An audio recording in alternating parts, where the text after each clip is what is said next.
Este programa é livre para todos os públicos.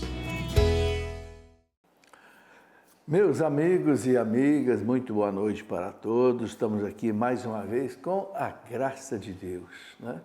Sem ela, nada é possível. Para começar, mais um programa é Escola da Fé. No programa anterior, nós já começamos a falar um pouco das visões erradas que se tem da Igreja Católica. Você sabe que tem muito inimigo da Igreja, não gosta da Igreja, né? E que ficam só profanando a Igreja. Ficam só mostrando as coisas negativas que aconteceram na vida da Igreja, os pecados dos filhos da Igreja. Aconteceram? Aconteceram. Em todo lugar do mundo que tem homens e tem mulheres, tem pecado, inclusive na Igreja. Mas a Igreja como instituição é santa, ok? Una, santa, católica e apostólica. Nós queremos hoje continuar então essa conversa falando um pouco da história da Igreja. Nós já falamos aqui, né, da eclesiologia, o que é a Igreja, qual é a missão da Igreja, qual é a identidade da Igreja. Agora vamos falar um pouco da história da Igreja, porque é aí nessa história da Igreja que muita gente mente, calunia. Eu até escrevi esse livro, né, Calúnias e Lendas, né, sobre a Igreja Católica. É um livro que você pode estudar um pouco, né? Vai ter um pouco disso nessas nossas aulas, né? Temos também aqui esse outro, uma história que não é contada, né? As coisas bonitas que a Igreja fez nesses 20 séculos, mas que fica escondido, de propósito, por parte daqueles que não gostam da Igreja. Então vamos tratar um pouco desses assuntos daqui para frente. Em vários vídeos nós vamos colocar aí muitas coisas. São 2000 anos de história da Igreja, então são muitos fatos interessantes da gente ir pensando assim e analisando. Mas primeiro vamos rezar, pedir a Deus a sua graça e a sua bênção. Em nome do Pai, e do Filho e do Espírito Santo. Amém. Vinde, Espírito Santo, enchei os corações dos vossos fiéis, acendei neles o fogo do vosso amor. Enviai, Senhor, o teu Santo Espírito, e tudo será criado, e renovareis a face da terra. Ó Deus, que instruíste os corações dos vossos fiéis com a luz do Espírito Santo, fazei, Senhor, que nós apreciemos retamente todas as coisas, segundo o mesmo Espírito, e gozemos sempre da sua consolação, por Cristo nosso Senhor. Amém. Ave Maria, cheia de graça, o Senhor é convosco. Bendita sois vós entre as mulheres, e bendito é o fruto do vosso ventre, Jesus. Santa Maria, Mãe de Deus, rogai por nós, pecadores, agora e na hora de nossa morte. Amém.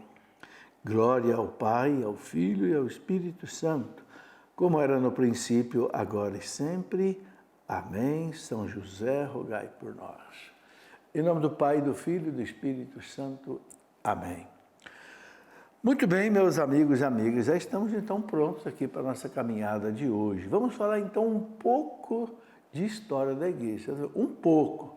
Não vai ser um curso de história da Igreja. Vai ser algumas coisas que eu quero mostrar que me parece que são importantes nós destacarmos. Eu gostaria de começar com uma citação do Papa Bento XVI, que definiu a situação do mundo hoje da seguinte maneira. Veja o que o Papa falou. Ele diz assim: no mundo ocidental de hoje, aqui no Ocidente, vivemos uma nova onda de iluminismo drástico, ou laicismo, como se queira chamá-lo. O que é iluminismo? Só vale a razão. Deus não existe. A ciência vai explicar tudo. Eles chamam de um iluminismo drástico, ou laicismo. O que é um laicismo? Laicismo, em outras palavras, é você expulsar Deus da sociedade. É o mesmo que secularização, né? Laicismo, nada de Deus, nada de religião, né? Então o Papa Bento XVI falou bem claro isso. No mundo ocidental de hoje vivemos uma nova onda de iluminismo drástico ou laicismo, como se queira chamá-lo. Eu vi na Inglaterra, porque uma mulher estava rezando em silêncio diante de uma clínica abortiva, ela foi presa. Meu Deus, a mulher estava rezando em silêncio, que não pode mais nem rezar. Eu estava vendo esses dias que na Finlândia Na Finlândia, se você usar a Bíblia, você pode ser até processado. Que coisa absurda! O Ocidente cristão, moldado pela igreja, agora virou as costas para a igreja. E o Papa Bento continua dizendo assim: tornou-se mais difícil ter fé, pois o mundo no qual estamos é completamente feito por nós mesmos, e nele Deus, por assim dizer, já não comparece diretamente. Olha, ou seja, ficou difícil viver nesse mundo de hoje porque Deus não tem mais espaço nesse mundo.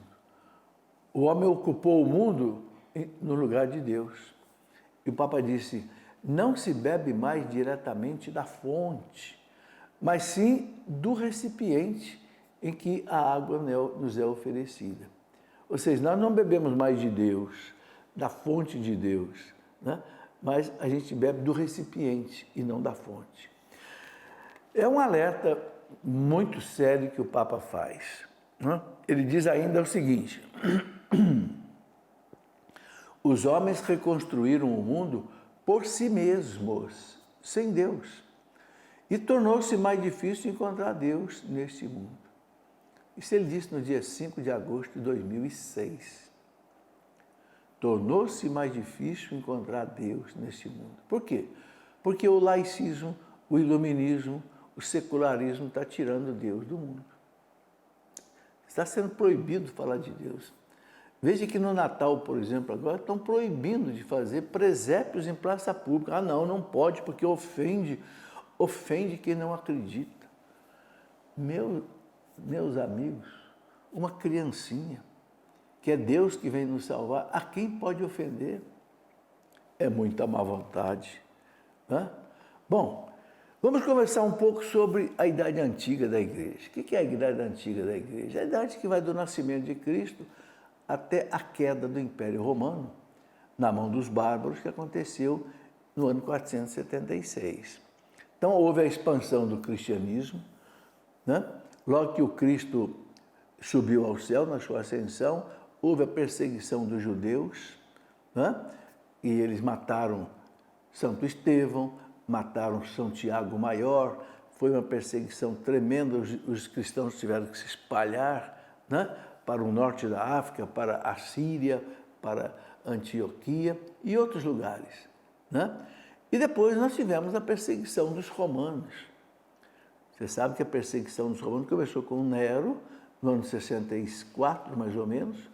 Nero tinha mandado colocar fogo lá numa parte de Roma, que ele queria reconstruir, só que o fogo se descontrolou e queimou mais da metade da cidade de Roma. E foi uma catástrofe, que morreu muita gente. O que o Nero fez? A culpa é dos cristãos. Porque os cristãos não prestam culto aos nossos deuses, então nossos deuses ficaram bravos e tocaram fogo em Roma. Então, cristãos à morte. E aí, olha, como dizia Tertuliano, qualquer coisa que acontecia de errado em Roma, né? Cristãos às feras. Se o rio Tibre, né, enche e transborda, cristão às feras.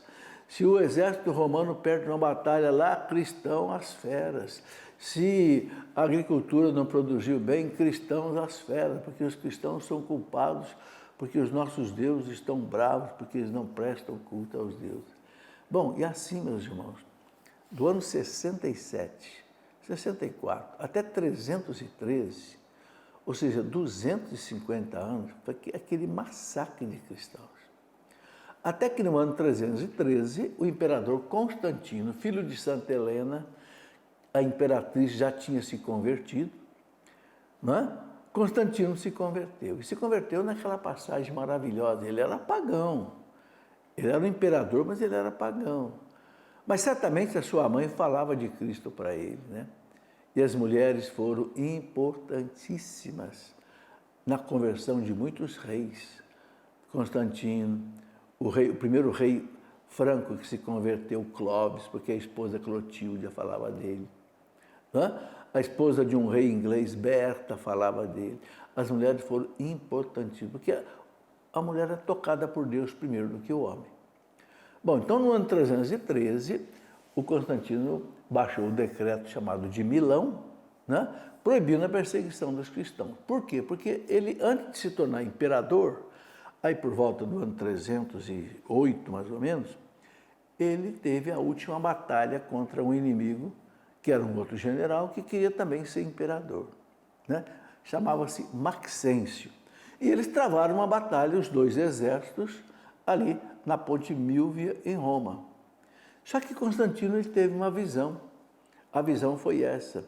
Ele viu, né, uma cruz, e na cruz ele viu escrito embaixo uma frase em latim, ele falava o latim, in hoc signo vinces, com esse sinal vencerás.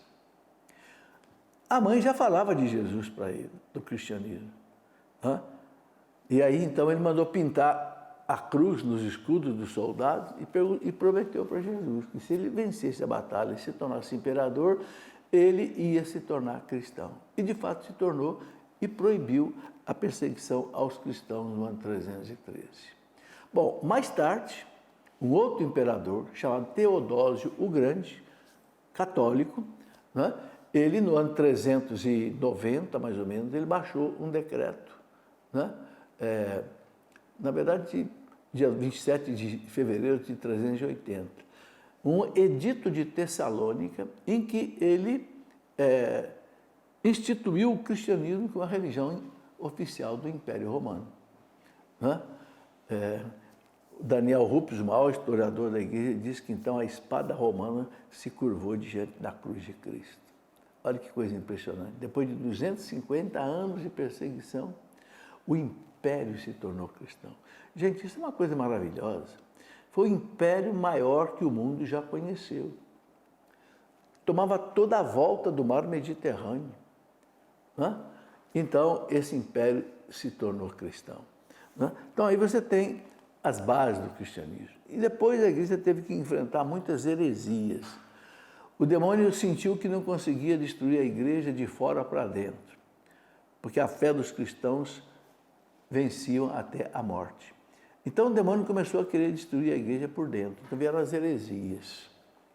Na primeira veio o gnosticismo, né? Não agnosticismo, mas a gnose, que era uma espécie de um racionalismo que negava a encarnação de Cristo e a salvação era através de, né, umas ciências ocultas de alguns especialistas. Né? A igreja teve que combater o gnosticismo, São Paulo, São Pedro, São João, porque era uma coisa terrível. Depois tivemos o arianismo, que negava que Cristo era Deus. Ário, um presbítero de Alexandria, lá no ano 325, começou a negar. A igreja teve que fazer o concílio, né, de Nicéia, no ano 325, para condenar o arianismo. Mas que deu muito trabalho para a igreja. Depois veio o pelagianismo. Pelágio era um monge famoso que começou a negar o pecado original. Santo Agostinho combateu pesadamente o pelagianismo. Né? Depois tivemos o macedonismo. O Macedônio era patriarca de Constantinopla, começou a negar que o Espírito Santo era Deus. E a igreja teve que fazer um outro concílio, o concílio de Constantinopla I, para dizer, não, o Espírito Santo é Deus. Depois saiu o credo niceno constantinopolitano, de Nicéia e de Constantinopla. A gente fala de o Espírito Santo, ele quem falou pelos profetas. Com o Pai e o Filho é igualmente adorado. Então, é Deus. Veja como a igreja sofreu agora por dentro. E aí isso gerou separações, porque aqueles que não acreditavam abandonavam a igreja. Depois tivemos nestorianismo, Nestório, que era patriarca de Constantinopla, lá por volta do ano 430, começou a negar que Nossa Senhora era a mãe de Deus. Não, ela é a mãe do homem, Jesus, mas não é mãe de Deus. É como os protestantes hoje acreditam. Você não vai ver um protestante dizer que Jesus que Maria é mãe de Deus. Vai dizer, não, a mãe de Jesus. Mas será que Jesus não é Deus? Claro que é Deus. Então a igreja teve que fazer o concílio de Éfeso, ano 431, para condenar o nestorianismo. Depois tivemos uma outra heresia chamada monofisismo. Né? Negavam que Jesus tivesse a natureza humana. Um monge famoso de Constantinopla chamado Eutiques começou a dizer, não, Jesus ele tem a natureza divina, mas não tem natureza humana. Opa, o Papa Leão Magno, lá por volta do ano 450, de jeito nenhum. Se Jesus não tiver a natureza humana perfeita, ele não é homem. Se não é homem, e Deus, ele não pode salvar a humanidade. Porque ele é a ponte que liga o homem a Deus. Então ele tem que ser perfeitamente homem e tem que ser perfeitamente Deus. Então no concílio de Nicéia, ou melhor, de Éfeso, no ano 431, a heresia foi debelada. Depois surgiu uma outra heresia. O demônio nunca deu sossego para a igreja. A gente sabe que onde a semente do evangelho cai, ele chega e lança o joio em cima, né? Jesus já tinha avisado, visto na parábola. Aí o monotelitismo é um outro patriarca de Constantinopla chamado Sérgio, que vai dizer assim, lá por volta do ano 680. Veja, à medida que vai avançando o tempo, as heresias vão surgindo. E o Sérgio disse, não, Jesus ele tem, tá bom, uma natureza humana, uma natureza, mas ele não tem uma vontade humana. Aí ele disse, tem vontade humana, sim. Se não tem vontade humana, ele não é Deus. Ele não é homem. Se não é homem, ele não pode ser o salvador do homem. De novo, mais um concílio de Constantinopla III, que condena o monotelitismo. E por fim tivemos, lá por volta do ano 780, o iconoclasmo, que era o quê? Vamos quebrar as imagens. Surgiu lá no Oriente. Mas a igreja disse, o Papa disse, não, as imagens são boas, devem ser usadas, devem ser veneradas, devem ser colocadas nas vestes, nas paredes, nas igrejas e nos caminhos. Está aí. Então, isso para mostrar a vocês como a igreja sempre sofreu. Ataques por fora e ataques por dentro. Vamos para o nosso intervalo e daqui a pouco a gente continua. Meus amigos, de volta com a nossa Escola da Fé. Bom, quem quiser estudar um pouco desse assunto que a gente está tratando aqui, um pouco de história da igreja, olha, eu escrevi 3 volumes de história da igreja. Aqui estou com 2 na minha mão aqui. Um é a história antiga, né, do ano 0 até 476. Depois temos a Idade Média, que não está aqui comigo agora, e o 3º volume, que é a Idade Moderna e Contemporânea. Então, quem quiser aprofundar esse estudo, tem aí esse material. Tá? Já mostrei também aqui uma história que não é contada. Eu vou explorar muito esse assunto aqui nas nossas próximas aulas. Uma história que não é contada e vamos falar um pouco também das calúnias e lendas, né? Calúnias e lendas sobre a nossa Igreja Católica. Muito bem, vamos continuar a nossa conversa. Eu falava aqui então que a Igreja primeiro sofreu um ataque de fora do demônio, né? Que foi a perseguição dos judeus, depois a perseguição dos romanos. E depois um ataque de dentro, que parece que queria destruir a igreja de dentro, as heresias, muitas heresias. Tem muito mais, aqui eu coloquei apenas as mais importantes. Eu queria aqui só passar a título de curiosidade, o texto do Edito de Milão, do imperador Constantino, no ano 313, que proibiu a perseguição aos cristãos. O Constantino ele escreveu o seguinte: deliberamos conceder aos cristãos e a quem quer que seja a liberdade de praticar a religião de sua preferência, o que não era possível, a fim de que a divindade que nos céus reside venha a ser favorável e propícia para nós e para todos os súditos. Parece-nos ser medida boa, razoável, não recusar a nenhum de nossos súditos, seja ele cristão ou adepto de qualquer outro culto, o direito de seguir a religião que melhor lhe convenha. Então, vocês estão vendo o seguinte, o Constantino não proibiu o paganismo. Ele disse, né? Seja ele cristão ou adepto de qualquer outro culto, o direito de seguir a religião que melhor lhe convenha. Bom, mas proibiu a perseguição aos cristãos. Assim sendo, a divindade que cada um reverenciar a seu modo, livremente, poderá também estender a nós sua benevolência e seus habituais favores. Quer dizer, o Constantino se tornou cristão, mas ainda ficou com a alma meio de pagão, achando que culto aos outros deuses podia também beneficiar Ou seja, é um cristão que ficou ainda meio no sincretismo. A gente entende isso, porque Constantino era, né, descendente aí lá das primeiras gerações. Bom, uma coisa que influenciou muito a conversão dos romanos foi o trabalho dos grandes padres da igreja, chamados padres apostólicos, e que eram apologetas. O que é apologética? Apologética é exatamente a defesa da fé cristã, né? Então, por que, por exemplo, que a mãe de Constantino, a imperatriz Santa Helena, se converteu? Porque esses grandes homens da igreja conversavam com as pessoas cultas da igreja, entende? Imperadores e até senadores. Então a gente vai ver, por exemplo, aqui um São Clemente de Roma, que foi papa mais ou menos, ele morreu por volta do ano 102, o ano 100, foi o quarto papa, né? Depois um Santo Inácio de Antioquia, que morreu no ano 107. Ele era bispo lá em Antioquia, foi sagrado por São Pedro e foi levado para ser morto no Coliseu de Roma, no ano 107. Temos um São Policarpo de Esmirna.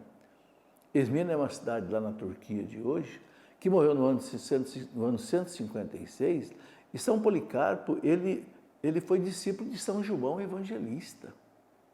E depois ele teve como discípulo Santo Irineu de Leão. Olha aí que coisa bonita, né? Bom, tivemos o grande Santo Hipólito de Roma, né? Que foi mártir. São Justino, mártir no ano 165. Eram todos gigantes da igreja, filósofos, que eles faziam? Eles trabalhavam, né, a cultura romana, né? Escreviam para os imperadores, seus apologéticos, né? Por exemplo, o Tertuliano, que foi lá do ano 200 mais ou menos, Tertuliano escreveu para o imperador Marco Aurélio, por volta do ano 180, e disse aquela frase que a gente conhece bem, né? Imperador, vede como eles se amam. Essa frase não está no Evangelho, não. Está na carta de Tertuliano para o imperador Marco Aurélio. E ele disse para o imperador Marco Aurélio, não adianta matar os cristãos. O senhor está perseguindo os cristãos, matando os cristãos, não adianta. Ó, estamos no ano 180 ainda, hein? A perseguição só acaba em 313. Não adianta o senhor perseguir os cristãos, porque o sangue dos mártires é semente de novos cristãos. Sanguis martyrum semen Christi anorum. Escrevi em latim, né? Bom, tivemos um grande Santo Irineu, que eu já falei, morreu por volta do ano 200, foi discípulo de São Policarpo, que por sua vez foi discípulo de São João. Olha, gente, é uma alegria, é uma coisa maravilhosa você estudar a vida desses santos. Nesse primeiro volume da história da igreja que eu escrevi, vou mostrar de novo aqui, eu coloco um pouco da vida desses homens. Que coisa maravilhosa isso. Por que muitos senadores romanos já se convertiam? Soldados romanos, como por exemplo São Sebastião, né? E gente famosa se convertia, porque esses padres da igreja, chamados apologetas, eles trabalhavam a cultura, né? Então, o que mudou o Império Romano? O sangue dos mártires, o trabalho desses homens cultos, que é uma coisa que tem que acontecer hoje de novo. Depois, o trabalho das mulheres cristãs, que influenciaram muito seus esposos, e até os escravos que se tornaram cristãos. Esses 4 fatores aí influenciaram muito a mudança do paganismo romano para o cristianismo. Vou citar mais alguns nomes importantes que são responsáveis por essa mudança. Tertuliano, que eu já falei, que foi de Cartago. São Clemente de Alexandria, que fundou a primeira escola de teologia em Alexandria, morreu em 215. São Cipriano de Cartago, que foi mártir no ano 258, em Cartago. Santo Atanásio, que morreu em 376, foi o primeiro santo declarado doutor da igreja, Santo Atanásio, que foi discípulo de Santo Antão, lá do deserto, né, em Alexandria. Tem Santo Efrem, que era diácono, morreu em 373, Santo Hilário de Poitiers, na França, São Cirilo de Jerusalém, em Jerusalém. Nossa, é uma constelação de grandes santos que fizeram essa mudança. É preciso entender que essa mudança do paganismo para o cristianismo não foi uma coisa assim suave e doce, não. Tivemos aí um São Basílio Magno, doutor da Igreja, São Gregório Nazianzeno, doutor da Igreja do século IV, Santo Ambrósio, que batizou Santo Agostinho, depois o próprio Santo Agostinho, São Gregório de Nícia, irmão de São Basílio Magno, São Jerônimo, que morreu em 420, traduziu a Bíblia do grego e do hebraico para o latim, São João Cassiano, morreu em 407, São João Crisóstomo, mártir em 407 em Constantinopla, era patriarca de Constantinopla. Então, esses gigantes da igreja, muitos padres, doutores da igreja, foram transformando o cristianismo, ao mesmo tempo que os mártires derramavam sangue. Tivemos ainda Santo Epifânio, morto em 403, São Cirilo de Alexandria, que foi importantíssimo, doutor da igreja, São Pedro Crisólogo, doutor da igreja, São Leão Magno, doutor da igreja, São Paulino de Nola. Nossa, gente, olha, para conhecer a história da igreja, a história antiga da igreja, a gente precisa conhecer um pouco da grandeza desses homens. Aqui, eu não vou ter condição de desdobrar a vida de cada um deles, porque seria algo muito longo. Mas vale a pena, no estudo da patrística dos santos padres, você estudar um pouco isso. No livro de história da igreja que eu escrevi, eu coloquei aí um pouco de cada um desses grandes homens. Bom, depois, gente, que caiu o Império Romano no ano 476, vocês sabem que os bárbaros foram invadindo o Império aos poucos. Não foi uma tomada assim de 24 horas, não. O que aconteceu com o Império Romano? Que o Império Romano desabou. Muitos fatores.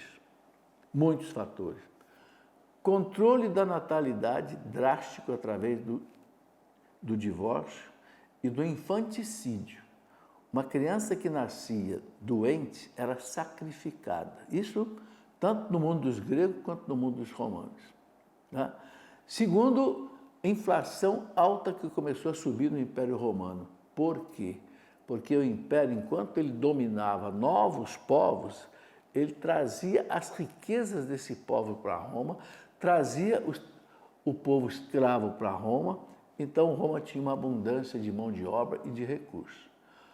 Com o tempo, a partir aí do ano 200 e pouco, isso começou a ficar mais difícil. Resultado, o Império começou a ter falta de soldados para trabalhar em toda a volta do mar Mediterrâneo.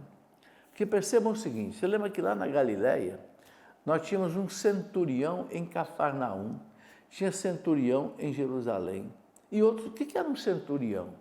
Era um soldado romano que chefiava, um oficial romano que chefiava 100 soldados. Você já pensou manter isso no mundo inteiro em volta do mar Mediterrâneo? Entende?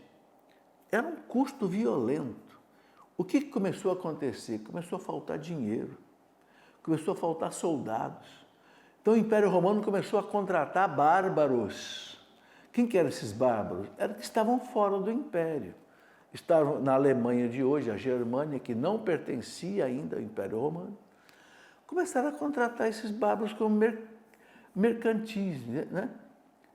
E aí o que acontece? Esse povo foi invadindo o Império, né? Até que, em 476, o Império caiu na mão dos bárbaros. Na verdade, o Império caiu, meus amigos, como a União Soviética caiu em 1980, né? 89, caiu porque estava extremamente enfraquecido. Né? A Rússia tinha uma série de países satélites, desintegrou tudo. Por quê? Porque o comunismo falhou, né? E o Império Russo, a União das Repúblicas Socialistas Soviéticas, desabou. Isso não aconteceu com o Império Romano. Bom, isso foi uma catástrofe. Por quê? Porque o Império Romano tinha muita cultura, tinha um direito romano, tinha toda a literatura do mundo antigo, os clássicos gregos e romanos. Vocês imaginam tudo isso cair na mão dos bárbaros, né? Quem eram esses bárbaros? Esses bárbaros vinham do norte, vinham do leste, do sul, né? E estraçalharam Roma. O Império Romano virou um mosaico de povos bárbaros. Né? Isso começou aí por volta de, o ano 300 e tal, e a catástrofe acabou sendo o último imperador romano, que se chamava Rômulo, foi deposto no ano 476 por um bárbaro chamado Odoacro, que era da etnia dos Érulos, que depois foi assassinado e foi substituído por, né, um outro bárbaro de outra etnia. Bom, então desabou a civilização romana. Foram 6 séculos em que se formaram os mais variados povos e civilizações nessa região. Porque houve uma mistura agora dos bárbaros com os romanos. Não é? Porque as etnias bárbaras que dominaram o Império Romano eram muitas etnias, não era um único povo.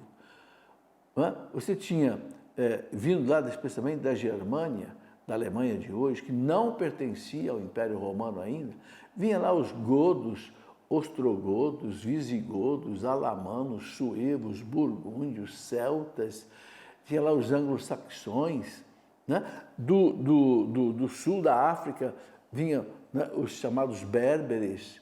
Enfim, transformaram Roma num mosaico de povos bárbaros. E esse povo foi se misturando com o povo romano que ficou ali. E qual foi o trabalho da igreja? Aqui que interessa para nós. Nesses 600 anos, mais ou menos, de 476 até 1050, a igreja transformou essa massa bárbara romana no cristianismo. Então nós vamos chegar no ano 1050 com aquilo que se chamou de cristandade. Toda a Europa agora é cristã. Olha que trabalho gigantesco que a igreja fez. E quem é que fez esse trabalho? Os papas, que até o ano 476 a igreja já tinha aí cerca de 50 papas, já tinha tido 50 papas. Os monges nos mosteiros, os bispos e os missionários, que partiam dos mosteiros para evangelizar. Foram 600 anos de trabalho, em que a igreja chegou além das fronteiras do Império Romano. Porque a igreja chegou na Irlanda, que o Império Romano não tinha chegado ainda, a igreja chegou na Alemanha, né? E depois ela vai lá para o lado da Rússia com os 2 irmãos, Cirilo e Metódio, e a igreja vai expandir, né, o cristianismo para toda a parte. É uma coisa impressionante. Né?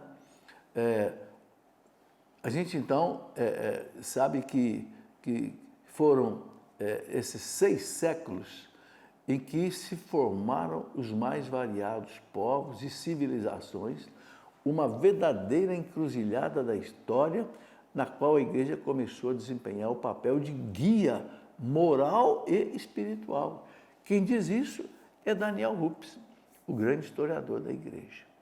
Ok? Tá aí. Vamos fazer mais um intervalo. Meus caros amigos e amigas, de volta com a nossa Escola da Fé, eu espero que você esteja entendendo aí o que nós estamos conversando.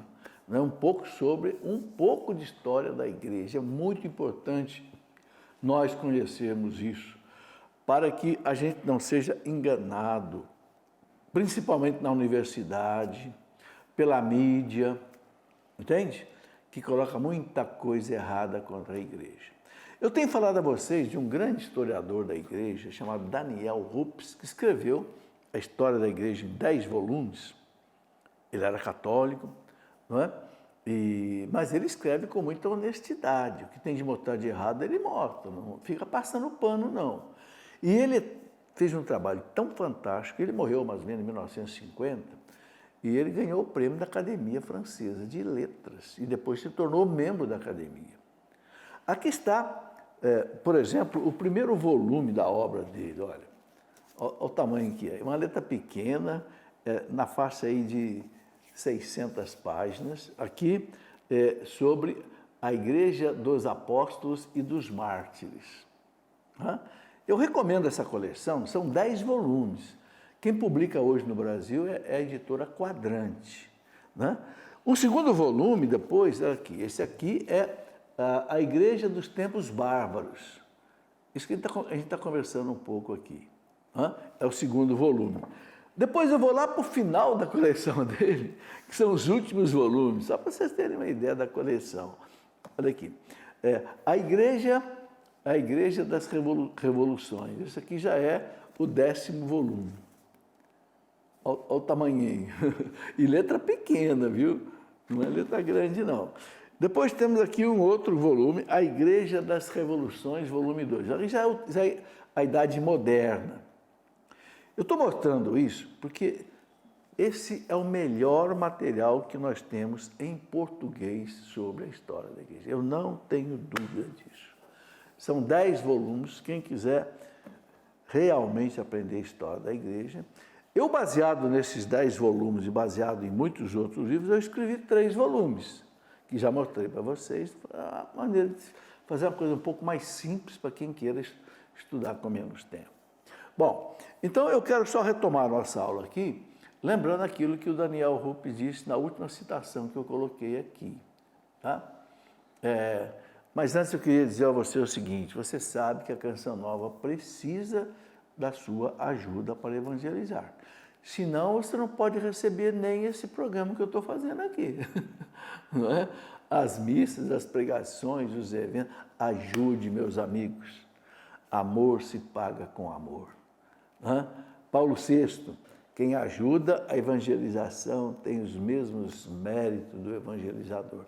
Então, eu vou te dar uma dica muito fácil de você contribuir. Passa a mão no seu celular aí, pix.doação@cançãonova.com. Pronto, põe essa chave aí, né?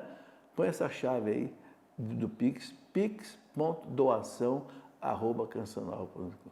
Você pode doar R$1, pode doar 10, pode doar 100, pode doar 1.000, o que você quiser.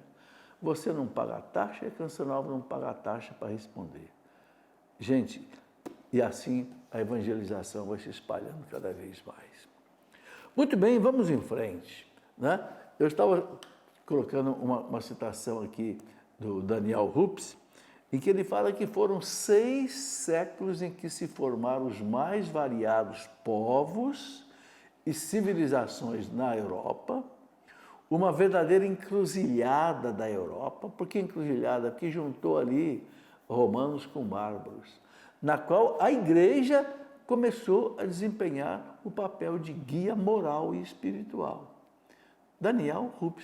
Agora, por que ficou para a igreja o papel? Porque a civilização desabou. Nenhuma instituição ficou de pé, a não ser a Igreja Católica. As invasões das tribos bárbaras germânicas causaram devastações a partir do século IV. Né? O cristianismo se impôs pela força da sua doutrina e a capacidade dos seus filhos, os monges e os bispos. Tudo é citação do Daniel Rupp, esse homem que estudou profundamente essa história. Então, o anúncio das verdades cristãs era altamente significativo para os pagãos. Os pagãos, quando encontraram a beleza do Evangelho, eles se convertiam. O espírito cristão, sobretudo no que diz respeito à mulher, que era tão desvalorizada, à criança, à família, ao trabalho e até à guerra, era algo novo para os bárbaros. E isso os conquistava, sabe? É a beleza do cristianismo. Né? Entende? Então, além da função evangelizadora que a igreja passou a ter, os bispos tiveram que assumir também tarefa de ordem temporal. Por quê? Porque a civilização desapareceu. No ano 330, Constantino criou a cidade de Constantinopla. Ele tirou a sede do Império Romano de Roma, levou para a Grécia, lá numa cidadezinha que se chamava Bizâncio, e ali ele criou a chamada Nova Roma. Só que o povo preferiu dar o nome de cidade de Constantino, Constantinopla. Bom, então aí você vê todo o trabalho que a igreja precisou fazer. Os bispos eles tiveram que proteger, alimentar, abrigar as populações mais carentes, porque se estabeleceu o caos. Os bárbaros não sabiam plantar, eram nômades. Como é que você vai alimentar agora toda essa Roma que era a maior cidade do mundo, e toda a volta do mar Mediterrâneo que caiu também na mão dos bárbaros. E os bispos já estavam em toda a volta do mar Mediterrâneo. Porque você vai encontrar bispo na Palestina, você vai encontrar bispo em Alexandria do Egito, você vai encontrar bispo no norte da África, como Santo Agostinho, como São Cirilo de Alexandria, você vai encontrar bispos na Espanha, bispos na Alemanha, bispos na França. Então, a igreja que já estava em toda a volta do mar Mediterrâneo, a igreja passou a ser aquela que sustentou a civilização. Os bispos tiveram que proteger, alimentar, abrigar as populações mais carentes.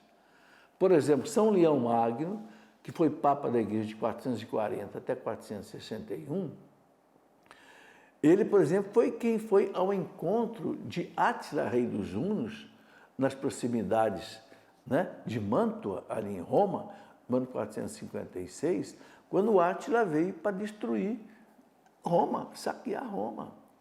Átila, vocês sabem, era um dos piores bárbaros que existia. Ele era lá rei dos Hunos, que veio lá do Oriente, e chegou nas portas de Roma, em Mântua.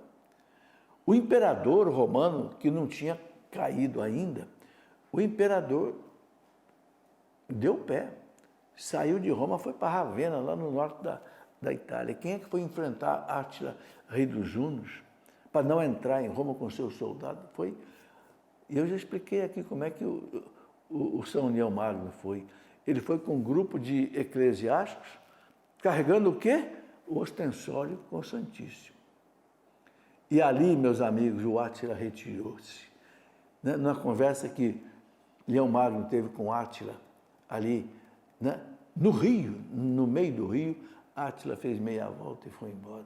Então, vocês estão vendo o que significou a igreja, e Átila deixou de destruir Roma. Que coisa impressionante. Tudo que aquele homem queria era Roma. A mão de Deus agiu ali. Em 456, ele dirigiu-se também ao rei dos vândalos, outra etnia bárbara terrível, o chefe que se chamava Genserico, que atendeu ao Papa Leão Magno e renunciou a depredar a cidade de Roma. Veja, Leão Magno salvou Roma de uma completa destruição e de um saque desses bárbaros. E assim tem muitos outros bispos, por exemplo, São Martinho de Tours, que morreu em 397, na Gália, na França.